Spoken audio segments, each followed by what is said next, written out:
লঙ্গাই নদীর করাল গ্রাসে দিশেহারা পাথারকান্দি সমষ্টির লোয়াইরপোয়া ব্লকের রাধাপ্যারি জিপির ৯ নম্বর ওয়ার্ডের আশাইঘাট গ্রামের মানুষ। বছরের পর বছর নদী ভাঙনের জেরে ইতিমধ্যেই বহু পরিবার তাদের বসতভিটা হারিয়ে অন্যত্র আশ্রয় নিতে বাধ্য হয়েছেন। বর্তমানে আরও কয়েকটি বাড়ি নদী ভাঙনের মুখে দাঁড়িয়ে রয়েছে। শুধু বসতভিটাই নয়, নদীগর্ভে তলিয়ে যাচ্ছে বহু কৃষকের চাষের জমিও। ঘন ঘন নদীর পাড় ধসে পড়ায় নদীর পাশের রাস্তা দিয়ে সাধারণ মানুষ ও স্কুল কলেজ পড়ুয়াদের চলাচলও অত্যন্ত ঝুঁকিপূর্ণ হয়ে উঠেছে। অন্যদিকে নদী পারাপারের জন্য প্রস্তাবিত পাকা সেতুর কাজ এখনও শুরু না হওয়ায় চরম ভোগান্তিতে পড়েছেন এলাকাবাসী। শুকনো মরশুমে বাঁশের সাঁকো আর বর্ষাকালে নৌকাই এখন একমাত্র ভরসা।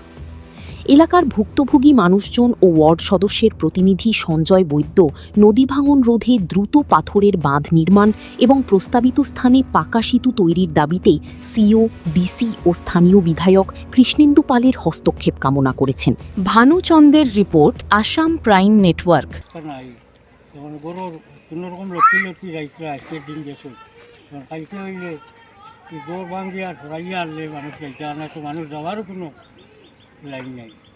সেরকম বাঙ্গা বাড়বে তো এখন তুমি যেন খিচা চাও সরকারের কাছে যদি সরকারটা দিয়ে আমরা একটু সাহায্য করা হইতো, পুরা পাথর বা একটা ঘরের ব্যবস্থা হয়ে যেত, আমরা ও বাঙ্গাটা মোটামুটি একটা সেভি আই গেল অনেক কম বাংলো।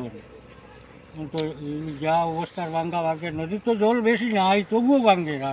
যদি একটু বেশি জল হয় তাহলে তো রাত্রে ঘুমানোর সমস্যা, কারণ এই সাইড তো গোর বাড়ি অনেক বাড়ি ৩-৪টা বাড়ির মানুষ তারা এখান থেকে সরিয়া গেছে তারা জায়গা আছে এবার থেকে সরিয়া গেছে বর্তমানে যারা আছে তারা তো সরিয়া যাওয়ার জায়গাও নাই, এখন তারা রাজ্য কই অনেক সমস্যা। ছাত্রের বিষয়ে মাত্র ছাত্রের বিষয়ে কিতা কইতা আপনি কইলা? আমরা দেখো কোনো অবস্থা নাই, সেবা এখানে আছে সে মাঝিও মিলে না।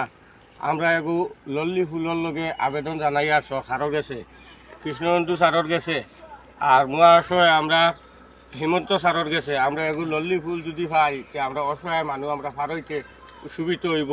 আর ও যেন আমরা নদীটা ভাঙ্গিয়া যা, যদি হিমন্ত স্যারে আমরা কোনো সাহায্য করো তা আমরা একটা ঘর দিলে আমরা মানুষগুণ আটিবা আরামে, আমরা ছাত্রগুণকে আটিবা আরামে।